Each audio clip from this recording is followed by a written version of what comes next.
KFCಗಂತ 700-800 ಕೊಡೋ ಬದಲು ಮನೇಲಿ ಈಸಿಯಾಗಿ ಟೇಸ್ಟಿಯಾಗಿ ಕ್ರಿಸ್ಪಿಯಾಗಿ ಮಾಡ್ಬೋದು. ಅದನ್ನು ಹೇಗೆ ಮಾಡೋದು ಏನು ಅಂತ ಹೇಳಿ ಇವತ್ತಿನ ಒಂದು ವಿಡಿಯೋಲ್ಲಿ ತೋರಿಸ್ಕೊಡ್ತೀನಿ.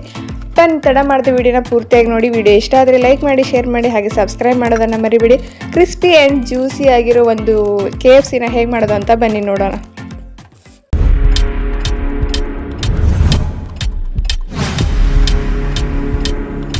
ಹಾಯ್, ಎಲ್ಲರಿಗೂ ನಮಸ್ಕಾರ. ಇವತ್ತು ನಮ್ಮ ಕಿಚನಲ್ಲಿ ಒಂದು ಸಾಹಸನೇ ನಡೀತಾ ಇದೆ ಅಂತ ಹೇಳ್ಬೋದು. KFC ಅಂದರೆ ಯಾರಿಗೆ ತಾನೇ ಇಷ್ಟ ಇಲ್ಲ ಹೇಳಿ. ಸೊ ಹೊರಗಡೆ ಹೋಗಿ 700-800 ರೂಪಾಯಿ ಖರ್ಚು ಮಾಡೋ ಬದಲು ಮನೇಲಿ ಅಷ್ಟೇ ಕ್ರಿಸ್ಪಿಯಾಗಿ ಅಷ್ಟೇ ಜ್ಯೂಸಿಯಾಗಿ ಮಾಡೋದು ಹೇಗೆ ಅಂತ ನಾನು ಇವತ್ತು ಪಕ್ಕಾ ಸೀಕ್ರೆಟ್ ರೆಸಿಪಿನ ತೋರಿಸ್ತೀನಿ, ಬನ್ನಿ. ಸೊ ಫಸ್ಟ್ ನಾನಿಲ್ಲಿ ಫ್ರಿಜ್ಜಲ್ಲಿ ಇಟ್ಟಿರೋ ಒಂದು ಚಿಕನ್ ಬಾಯ್ನ ಹೊರಗಡೆ ತೊಗೊತಾ ಇದ್ದೀನಿ. ಸೊ ಇಲ್ಲಿ ನೋಡಿ, ನಾನು ಒಂದು ಅರ್ಧ kg ಅಷ್ಟು ಚಿಕನ್ನ ತಗೊಂಡಿದ್ದೀನಿ. ಸೊ ಇದರಲ್ಲಿ ಬೋನ್ಲೆಸ್ಸು ಮತ್ತು ಬೋನ್ ಚಿಕನ್ನು ಎರಡೂ ಇದೆ. ಸೊ ನಿಮಗೆ ಬೇಕು ಅಂದರೆ ಯಾವುದಾದ್ರೂ ಒಂದು ತೊಗೋಬೋದು, ಇಲ್ಲಾಂದರೆ ಮಿಕ್ಸ್ ಕೂಡ ತೊಗೋಬೋದು. ಸೊ ನೀವು ಎಷ್ಟು ಕ್ವಾಂಟಿಟಿಗೆ ಮಾಡ್ತೀರೋ ಅಷ್ಟು ಕ್ವಾಂಟಿಟಿಲಿ ತೊಗೋಬೋದು. ಸೊ ಇದನ್ನು ನೀಟಾಗಿ ಒಂದು 3-4 ಸರಿ ನೀರು ಹಾಕಿಬಿಟ್ಟು ನೀಟಾಗಿ ತೊಳೆದು ಇಟ್ಕೊಂಡಿದ್ದೀನಿ ನಾನು.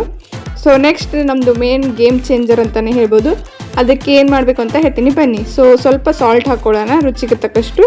ಜೊತೆಗೆ ಸ್ವಲ್ಪ ಖಾರದ ಪುಡಿನ ಹಾಕ್ಕೊಳ್ಳೋಣ. ಸೊ ಅದ್ರ ಜೊತೆಗೆ ಏನಂದರೆ ಒಂಚೂರು ಅರಿಶಿನ ಹಾಕ್ಕೊಳ್ಳೋಣ. ಸೊ ನಿಮಗೆ ನೋಡಿಕೊಳ್ಳಿ, ಜಾಸ್ತಿ ಹಾಕ್ಕೊಳಕ್ಕೆ ಹೋಗ್ಬಿಡಿ ಅರಿಶಿನ. ಸೊ ಇದರಲ್ಲಿ ಕಸೂರಿ ಮೆಂತಿ ಹಾಕಿದರೆ ಇದ್ರ ಘಮನ ಬೇರೆ ಆಗಿರುತ್ತೆ. ಸೊ ಇದನ್ನು ಮಿಸ್ ಮಾಡದೆ ಹಾಕ್ಕೊಳ್ಳಿ. ಜೊತೆಗೆ ನಾನು ಏನು ಹಾಕ್ತಿದ್ದೀನಿ ಅಂದರೆ ಸ್ವಲ್ಪ ಚಿಕನ್ ಮಸಾಲ ಹಾಕ್ಕೊಳ್ತಾ ಇದ್ದೀನಿ. ಸೊ ಒಂದು 3 ಸ್ಪೂನಷ್ಟು ಹಾಕ್ಕೊಳ್ತಾ ಇದ್ದೀನಿ. ಸೋಯಾ ಸಾಸ್ನ ಕಲರ್ ಬರುತ್ತೆ ಅಂತ ಹೇಳ್ಬಿಟ್ಟು ಹಾಕ್ಕೊಳ್ತಾ ಇದ್ದೀನಿ. ನೀವು ಬೇಕಂದರೆ ಇದನ್ನ ಸ್ಕಿಪ್ ಮಾಡ್ಕೋಬೋದು, ನೋ ಪ್ರಾಬ್ಲಮ್. ಸೋಯಾ ಸಾಸು ಒಂದು ಸ್ವಲ್ಪ ಫ್ಲೇವರ್ ಚೆನ್ನಾಗಿ ಬರುತ್ತೆ ಅಂತ ಹೇಳ್ಬಿಟ್ಟು ಹಾಕ್ಕೊಳ್ತಾ ಇದ್ದೀನಿ. ಜೊತೆಗೆ ಕಲರ್ ಕೂಡ ಚೆನ್ನಾಗಿ ಬರುತ್ತೆ. ಸೊ ನೀವು ಬೇಕಂದರೆ ಸ್ಕಿಪ್ ಮಾಡ್ಬೋದು. ಸೊ ಮೇನ್ ಸೀಕ್ರೆಟ್ ಅಂದರೆ ಹಾಲು. ಸೊ ಮತ್ತು ಇನ್ನೊಂದು ಇಂಗ್ರೀಡಿಯೆಂಟ್ ಇದೆ, ಅದನ್ನ ಆಮೇಲೆ ಹೇಳ್ತೀನಿ. ಸೊ ಯಾಕಪ್ಪ ಇದು ಮೇನ್ ಸೀಕ್ರೆಟ್ ಅಂತ ಅಂದರೆ, ಹಾಲಿನಲ್ಲಿರೋ ಲ್ಯಾಕ್ಟಿಕ್ ಆ್ಯಸಿಡ್ ಚಿಕನ್ನ ಫುಲ್ ಸಾಫ್ಟ್ ಮಾಡುತ್ತೆ. ಸೊ ಹಾಗಾಗಿ ಇದನ್ನು ಹಾಕೋತಾ ಇದ್ದೀನಿ. ಇದ್ರ ಜೊತೆ ಇನ್ನೊಂದು ಐಟಮು ಇದೆ, ಅದನ್ನು ಆಮೇಲೆ ಹೇಳ್ತೀನಿ. ಸೊ ಇದನ್ನ ನೀಟಾಗಿ ಮಿಕ್ಸ್ ಮಾಡ್ಕೊಳ್ಳೋಣ ಈ ರೀತಿಯಾಗಿ. ಸೊ ನಾವು ಬೇರೆ ಯಾವುದೇ ರೀತಿಯಾದಂತಹ ಮಸಾಲ ಕೂಡ ಹಾಕಿಲ್ಲ. ಸೊ ಇವಳೇನಪ್ಪ ಹಾಲು ಹಾಕ್ಕೊಂಡು ಚಿಕನ್ನ ಮಾಡ್ತಿದ್ದಾಳೆ ಅಂತ ವಿಚಿತ್ರವಾಗಿ ರಿಯಾಕ್ಷನ್ ಕೊಡೋಕೆ ಹೋಗಬೇಡಿ. ಸೊ ಇದು ಚಿಕನ್ ಸಾಫ್ಟ್ ಮಾಡುತ್ತೆ, ನಮ್ಮದು ಜ್ಯೂಸಿಯಾಗಿ ರೆಡಿ ಆಗುತ್ತೆ ಚಿಕನ್, KFC ಚಿಕನ್. ಸೊ ಹಾಗಾಗಿ ಇದನ್ನ ಹಾಕ್ಕೊಳ್ಳೇಬೇಕು, ಮಿಸ್ ಮಾಡೋಕೆ ಹೋಗಬೇಡಿ. ಸೊ ಇದನ್ನ ನೀಟಾಗಿ ನೋಡಿ ಇಲ್ಲಿ ಮಿಕ್ಸ್ ಮಾಡ್ಕೊಳ್ತಾ ಇದ್ದೀನಿ. ಸೊ ಇದು ನೋಡ್ತಾ ಇದ್ರೆ ಹೆಂಗೆ ಅನಿಸ್ತಾ ಇದೆ ಅಂದರೆ, ಕಬಾಬ್ ಮಸಾಲ ನಾವು ರೆಡಿ ಮಾಡಿರ್ತೀವಲ್ಲ ಆ ರೀತಿ ಕಾಣ್ತಾ ಇದೆ. ಬಟ್ ನಾವು ಇದರಲ್ಲಿ ಯಾವುದೇ ಕಬಾಬ್ ಮಸಾಲ ಹಾಕಿಲ್ಲ. ಸೊ ಇದು ರೆಡಿ ಇದೆ. ಇವಾಗ ಇದನ್ನು ಒಂದು ಸ್ವಲ್ಪ ಹೊತ್ತು ನಾವು ಇವಾಗ ಫ್ರಿಜ್ಜಲ್ಲಿ ಇಡಬೇಕು. ಒಂದು 30 ಮಿನಿಟ್ಸ್ ಆದರೂ ಮಿನಿಮಮ್ ಇಡಲೇಬೇಕು. ಸೊ ನಾವು ಎಷ್ಟು ಫ್ರಿಜ್ಜಲ್ಲಿ ಇಡ್ತೀವೋ ಅಷ್ಟು ಚೆನ್ನಾಗಿ ನಮ್ಮದು KFC ರೆಡಿ ಆಗುತ್ತೆ. ಸೊ ನೋಡ್ತಿದ್ರಲ್ಲ ಎಷ್ಟು ಚೆನ್ನಾಗಿ ಮ್ಯಾರಿನೇಟ್ ಆಗಿದೆ ಅಂತ ಹೇಳ್ಬಿಟ್ಟು. ಸೊ ಇದ್ರ ಒಳಗಡೆ ಎಲ್ಲ ಮಸಾಲ ಹೋಗಬೇಕು ಅಂತ ಹೇಳ್ಬಿಟ್ಟು ಒಂದು ಅರ್ಧ ಗಂಟೆ ನೀವು ಫ್ರಿಜ್ಜಲ್ಲಿ ಮಾಡಿ ಇಟ್ಕೊಳ್ಳೇಬೇಕು. ಸೊ ಇವಾಗ ಇದನ್ನ ಫ್ರಿಜ್ಜಲ್ಲಿ ಎತ್ತಿಟ್ಕೊಂಡ್ಬಿಡೋಣ. ಸೊ ಒಂದು ಅರ್ಧ ಗಂಟೆ ಆಗಿದೆ. ಇವಾಗ ನಾನು ನೆಕ್ಸ್ಟ್ ಏನು ಪ್ರೊಸೀಜರ್ ಮಾಡ್ತಿದ್ದೀನಿ ಅಂದರೆ, ಇಲ್ಲಿ ಒಂದು ಸ್ವಲ್ಪ ಮೈದಾ ಹಿಟ್ಟು ತೊಗೊಂಡಿದ್ದೀನಿ. ಇವಳೇನಪ್ಪ ಮೈದಾ ಹಿಟ್ಟು ತೊಗೊಂಡಿದ್ದಾಳೆ ಅಂತ ಅನ್ಕೊಳಕ್ಕೆ ಹೋಗಬೇಡಿ. ಸೊ ಮೈದಾ ಹಿಟ್ಟೆ ತೊಗೊಂಡಿರೋದು, ಕಾರ್ನ್ಫ್ಲೋರ್ ಅಲ್ಲ ಅಥವಾ ಯಾವುದೇ ಬೇರೆ ಹಿಟ್ಟಲ್ಲ. ಇದಕ್ಕೆ ಒಂಚೂರು ಉಪ್ಪು ಮತ್ತು ಖಾರ ಹಾಕೋತಾ ಇದ್ದೀನಿ ನಾನಿವಾಗ. ಸೊ ಸೇಮ್ ಟು ಸೇಮ್ ನಾವು ಹೆಂಗೆ KFC ಸಿಗುತ್ತೋ ಅಂಗಡೀಲಿ ಅದೇ ರೀತಿ ಮಾಡ್ತಾಯಿದ್ದೀನಿ. ಸ್ವಲ್ಪ ಅರಿಶಿನ ಹಾಕ್ಕೊಂಡು ಮಿಕ್ಸ್ ಮಾಡ್ಕೊತಾ ಇದ್ದೀನಿ. ಸೊ ನೀವು ಬೇಕಂದರೆ ಅರಿಶಿನ ಸ್ಕಿಪ್ ಮಾಡ್ಕೋಬೋದು, ನಿಮಗೆ ವೈಟ್ ಕಲರ್ KFC ಬೇಕು ಅಂತ ಅಂದರೆ. ಸೊ ಇದನ್ನ ನೀಟಾಗಿ ಮಿಕ್ಸ್ ಮಾಡ್ಕೊಂಡ್ಬಿಡೋಣ.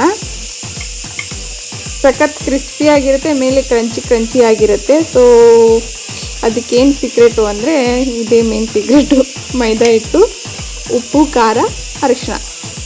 ಸೊ ಇದನ್ನ ನೀಟಾಗಿ ಮಿಕ್ಸ್ ಮಾಡ್ಕೋಬೇಕು. ಸೊ ನಿಮ್ಮ ಮನೇಲಿ ಮಕ್ಕಳಿದ್ರೆ ಅವ್ರಿಗೆ ಮಾಡಿಕೊಡಿ, ತುಂಬ ಇಷ್ಟಪಡ್ತಾರೆ ಅವರು. ಸೊ ದೊಡ್ಡವ್ರಿಗೂ ಕೂಡ ತುಂಬ ಇಷ್ಟ ಆಗುತ್ತೆ. ಸೊ ಇವಾಗ ಫ್ರಿಜ್ಜಲ್ಲಿ ಇಟ್ಟಿರೋ ಚಿಕನ್ನ ನಾನು ತಗೊಂಡಿದ್ದೀನಿ ನೋಡಿ ಇಲ್ಲಿ ಹೊರಗಡೆ. ಸೊ ಇದು ಫುಲ್ಲು ಏನಂದರೆ ಮಸಾಲ ಎಲ್ಲ ಹೀರ್ಕೊಂಡಿದೆ, ಒಳಗಡೆವರೆಗೂ ಚಿಕನ್ ಫುಲ್ ಮ್ಯಾರಿನೇಟ್ ಚೆನ್ನಾಗಿ ಆಗಿದೆ. ಸೊ ನಾನು ಆವಾಗಲೇ ಹಾಲು ಹಾಕಬೇಕಾದ್ರೆ ಹೇಳಿದ್ದೆ ಇದರಲ್ಲಿ ಇನ್ನೊಂದು ಮೇನ್ ಸೀಕ್ರೆಟ್ ಅಂತ ಹೇಳ್ಬಿಟ್ಟು. ಸೊ ಇಲ್ಲಿ ನೋಡಿ, ಲಿಂಬೆಹಣ್ಣು ಮತ್ತು ಹಾಲು ಎರಡು ಮಿಕ್ಸ್ ಮಾಡೋದ್ರಿಂದ ನನ್ನ ಚಿಕನ್ ಫುಲ್ ಸಾಫ್ಟಾಗಿರುತ್ತೆ. ಸೊ ಹಂಗಾಗಿ ನಾನು ಒಂದು ಅರ್ಧ ಲಿಂಬೆಹಣ್ಣು ಹಿಂಡ್ಕೊಂಡಿದ್ದೀನಿ. ಇವಾಗ ನೀಟಾಗಿ ಮಿಕ್ಸ್ ಮಾಡ್ಕೊಂಬಿಡೋಣ. ಸೊ ನೀವು ಲಿಂಬೆಹಣ್ಣು ಮುಂಚೆನೇ ಹಾಕ್ಕೊಳಕ್ಕೆ ಹೋಗಬೇಡಿ. ಸೊ ಲಾಸ್ಟಲ್ಲಿ ಈ ರೀತಿ ಫ್ರಿಜ್ಜಲ್ಲಿ ಇಟ್ಟೆಲ್ಲ ಇದು ಮಾಡಿ ಆದಮೇಲೆ ಹಾಕ್ಕೊಳ್ಳಿ. ಸೊ ಇದು ತುಂಬ ಇಂಪಾರ್ಟೆಂಟ್ ಆಗುತ್ತೆ. ಸೊ ಇವನ್ನ ನೀಟಾಗಿ ಮಿಕ್ಸ್ ಮಾಡ್ಕೊಂಬಿಡೋಣ, ಅಂದರೆ ನಮ್ಮದು ಲಿಂಬೆಹಣ್ಣೆಲ್ಲದಕ್ಕೂ ಮಿಕ್ಸ್ ಆಗಬೇಕು. ಸೊ ಇದ್ರ ಫೈನಲ್ ರಿಸಲ್ಟ್ ತುಂಬ ಚೆನ್ನಾಗಿರುತ್ತೆ. ನೀವು ಇವಾಗಲೇ ಹಾಲು ಏನೇನು ಹಾಕ್ತಿದ್ದಾರೆ ಅಂತ ಅಂದ್ಕೊಳಕ್ಕೆ ಹೋಗಬೇಡಿ. ಇದಕ್ಕೆ ಮೈದಾ ಹಿಟ್ಟಿಗೆ ಲೈಟಾಗಿ ಉಪ್ಪು ಖಾರ ಅರಿಶಿನ ಹಾಕ್ಕೊಳ್ಳಿ, ಜಾಸ್ತಿ ಹಾಕೊಳ್ಳೋಕೆ ಹೋಗಬೇಡಿ. ಸೊ ಇಲ್ಲಿ ನೋಡಿ ಕೋಲ್ಡ್ ವಾಟರ್ ತೊಗೊಂಡಿದ್ದೀನಿ ನಾನು. ಸೊ ಐಸ್ ಕ್ಯೂಬ್ಸ್ ಇದ್ದರೆ ಹಾಕೋಬೋದು ನೀರಲ್ಲಿ ಡೈರೆಕ್ಟಾಗಿ, ಇಲ್ಲ ಅಂದರೆ ಫ್ರಿಜ್ಜಲ್ಲಿ ಒಂದು ಅರ್ಧ ತಾಸು ಹೆಂಗಿದ್ರು ಚಿಕನ್ ಇಟ್ಟಿರ್ತಾರಲ್ಲ ಅದ್ರ ಜೊತೆಗೆ ಒಂದು ಅರ್ಧ ತಾಸು ನೀರನ್ನು ಫ್ರಿಜ್ಜಲ್ಲಿ ಇಟ್ಕೊಂಬಿಡಿ. ಸೊ ಇವಾಗ ಇದೆಲ್ಲ ರೆಡಿ ಇದೆ. ಫೈನಲಾಗಿ ಹೆಂಗೆ ಮಾಡೋದು ಅಂತ ಬನ್ನಿ ಹೇಳ್ತೀನಿ ನಾನು. ಸೊ ನೋಡ್ತಿದ್ದೀರಲ್ಲ, ಇವಾಗ ನಾವು ಮ್ಯಾರಿನೇಟ್ ಮಾಡಿಟ್ಟಿರೋ ಅಂಥ ಒಂದು ಚಿಕನ್ನ ತಗೊಳ್ಳೋಣ. ಸೊ ಸಖತ್ತಾಗಿ ರೆಡಿಯಾಗಿದೆ. ಇವಾಗಲೇ ಇದು ಸ್ಟಫಿಂಗ್ ಎಲ್ಲ ರೆಡಿ ಆಗಿಬಿಟ್ಟಿದೆ ನೋಡಿ. ಸೊ ನೋಡ್ತಿರಲ್ಲ ನೀವು, ಲೆಗ್ ಪೀಸು ಇದೆ, ಬೋನ್ಲೆಸ್ ಇದೆ, ಎಲ್ಲನೂ ಇದೆ. ನಿಮ್ಗೆ ಯಾವ್ದು ಬೇಕೋ ಅದನ್ನ ಫಸ್ಟ್ ತೊಗೊಳ್ಳಿ. ಸೊ ನಾನು ಇಲ್ಲಿ ನೋಡಿ, ಇಲ್ಲಿ ಬೋನ್ ತೊಗೊಳ್ತಾ ಇದ್ದೀನಿ, ಲೆಗ್ ಪೀಸು. ಸೊ ಇದನ್ನೇ ಈ ರೀತಿ ಕ್ಲೀನಾಗಿ ಮ್ಯಾರಿನೇಟ್ ಆಗಿದೆ ಎಲ್ಲ ನೋಡಿ, ಮಸಾಲ ಎಲ್ಲ.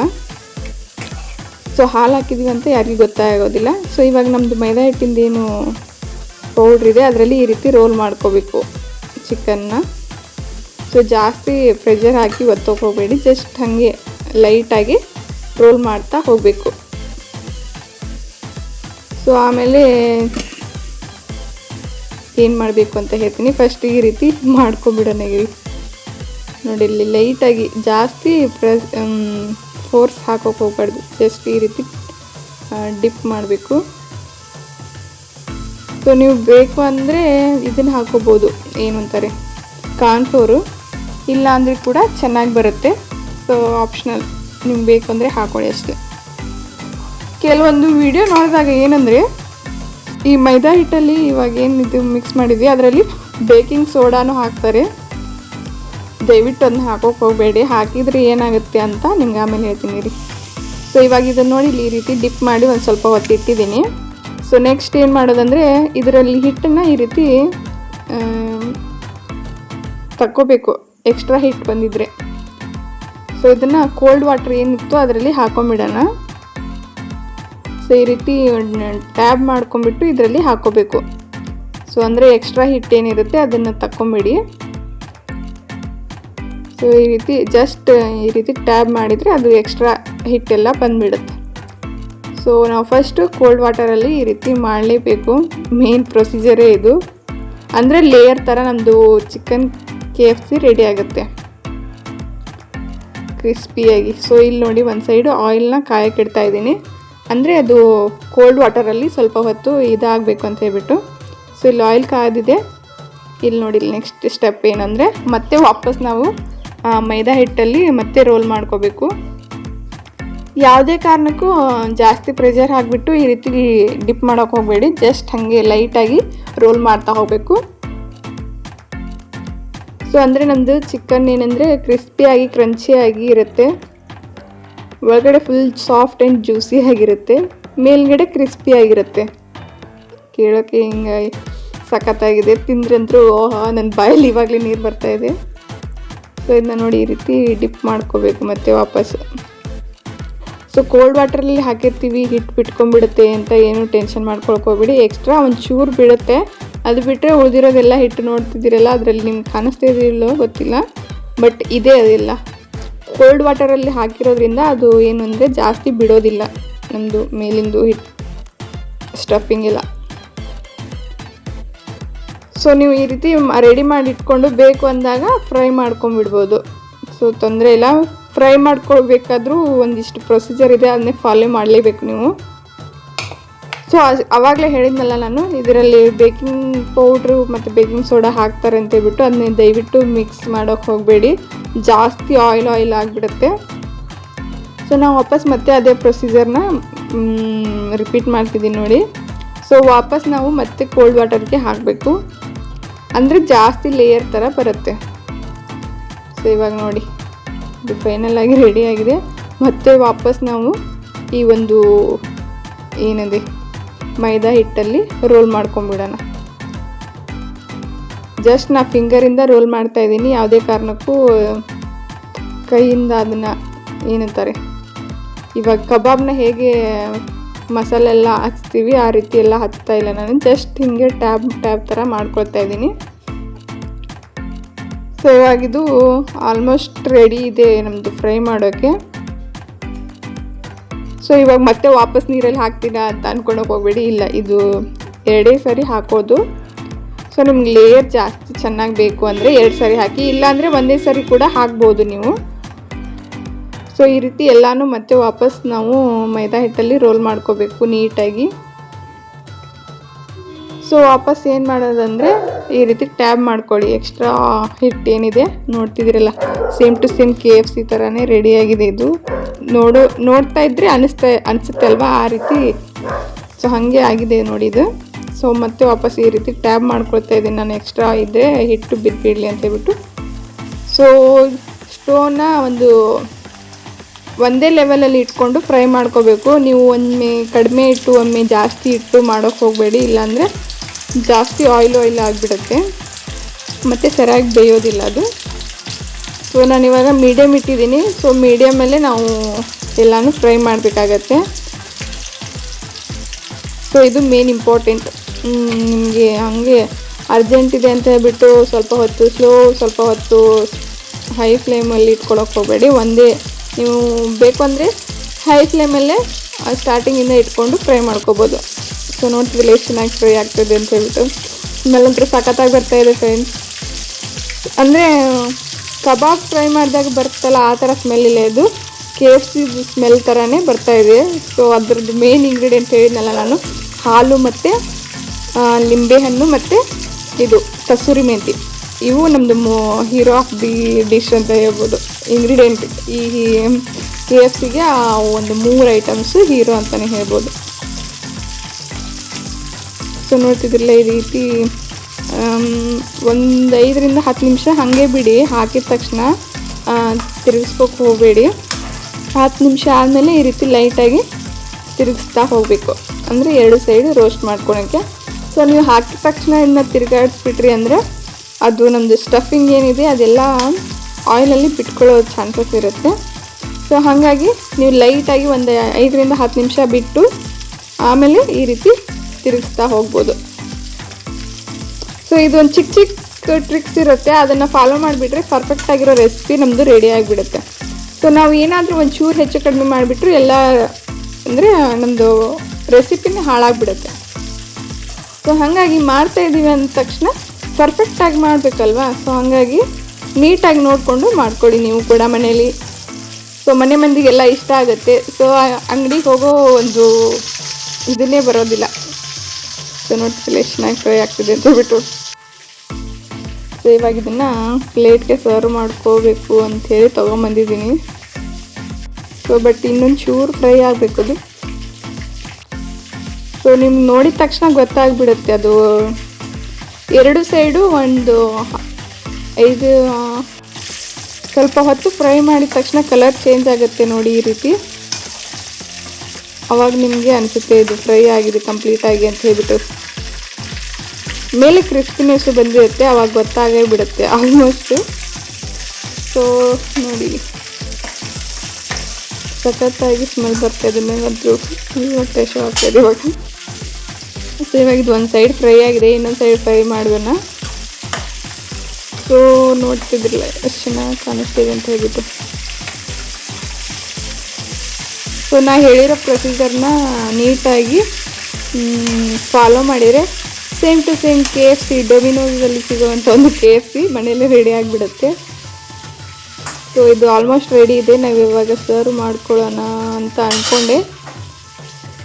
ಬನ್ನಿ ನೋಡೋಣ ಏನಾಗುತ್ತೆ ಅಂತ ಹೇಳ್ಬಿಟ್ಟು ಸರ್ವ್ ಮಾಡಿಕೊಂಡೇ ಬಿಡೋಣ. ನೋಡಿ ಈ ರೀತಿ ರೆಡಿಯಾಗಿದೆ. ಸೊ ಈ ರೀತಿ ಕಲರ್ ಬಂದಿದೆ ಅಂದ ತಕ್ಷಣ ನೀವು ತಗೊಂಬಿಡಿ ಅದನ್ನು. ಸೊ ನಾನು ಒಂದು ಲೋ ಫ್ಲೇಮಲ್ಲಿ ಇಟ್ಕೊಂಡೆ ಇದನ್ನ ಎಲ್ಲನೂ ಫ್ರೈ ಮಾಡ್ಕೊಂಡಿದ್ದೀನಿ. ನೀವು ಬೇಕು ಅಂದರೆ ಸ್ಟಾರ್ಟಿಂಗಲ್ಲೇ ಹೈ ಫ್ಲೇಮಲ್ಲಿ ಇಟ್ಕೊಂಡು ಫ್ರೈ ಮಾಡ್ಕೋಬೋದು. ನೋಡ್ತಿದ್ದಿಲ್ಲ ಎಷ್ಟು ಚೆನ್ನಾಗಿ ಕಾಣಿಸ್ತಿದೆ, ಜ್ಯೂಸಿಯಾಗಿ ಕಾಣಿಸ್ತಾ ಇದೆ ನೋಡೋಕ್ಕೆ. ಇದು ಸಖತ್ ಯಮ್ಮಿ ಇದೆ ಅಂತ ಅನ್ನಿಸ್ತಿದೆ. ತಿಂದು ಟೇಸ್ಟ್ ಮಾಡಿ ಹೇಳ್ತೀನಿ ಹೇಗಿದೆ ಅಂತ ಹೇಳ್ಬಿಟ್ಟು. ಅಲ್ಲಿವರೆಗೂ ವೇಟ್ ಮಾಡಿ.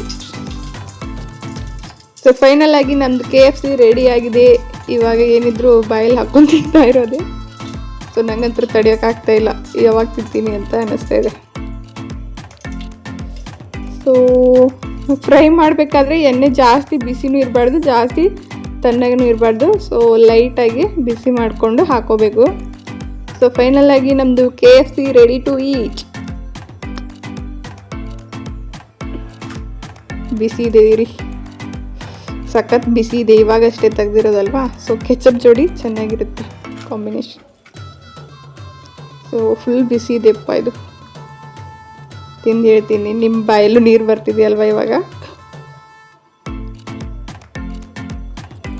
ಸೊ ಇದರಲ್ಲಿ ನಿಮಗೆ ಫೋನಲ್ಲಿ ಅಷ್ಟು ನೀಟಾಗಿ ಕಾಣಿಸ್ತಾ ಇದೆಯಲ್ಲ, ಬಟ್ ಸಖತ್ತಾಗಿ ಬಂದಿದೆ ಫ್ರೆಂಡ್ಸ್. ವಾವ್, ಸಖತ್ತಾಗಿದೆ.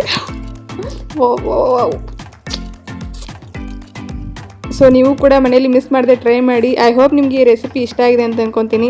ಇಷ್ಟ ಆಗಿದ್ರೆ ಲೈಕ್ ಮಾಡಿ, ಶೇರ್ ಮಾಡಿ, ಹಾಗೆ ಸಬ್ಸ್ಕ್ರೈಬ್ ಮಾಡೋದನ್ನು ಮರಿಬೇಡಿ. ನೀವು ಕೂಡ ಮನೇಲಿ ಟ್ರೈ ಮಾಡಿ ಹೇಗಿತ್ತು ಅಂತ ಕಮೆಂಟ್ ಮಾಡಿ ಹೇಳಿ. ಸೊ ಇದೇ ರೀತಿ ಈಸಿ ರೆಸಿಪಿಯೊಂದಿಗೆ ಸಿಗ್ತೀನಿ. ಎಲ್ಲರಿಗೂ take care, bye bye, see you soon.